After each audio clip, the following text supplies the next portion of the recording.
Okay, so you inspired so many people with your tree topper video that you came out with this last fall. You went out into your shop, you started working on some stuff, and you said, I got to find a better way to do my tree toppers, and you built a tree topper.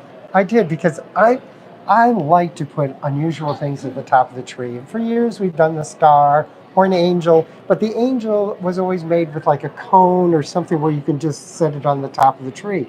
But I like to feature things that are unexpected there. Maybe a heavier resin piece, and that was the inspiration from this.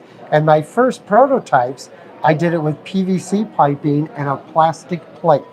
Yeah, yours is amazing. But it worked out quite well, and we did the video with that. Well, as soon as the owner of the company saw the video, he was like, I think we could have these made.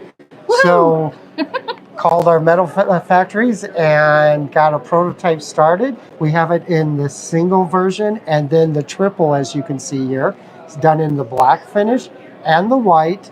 But remember, you can always paint them. They're metal. That's true. Just paint it whatever color. If you buy one of our gold trees that we introduced this year, right, paint them gold to use them in the tree. Or if you want it green, somebody asked me why we didn't come out with a green one. We're putting it in a green tree. But you can paint it whatever color you like. But it's an easy application of just running it down through the top of the tree next to the main core. And we just used a couple cable ties just to tie it in.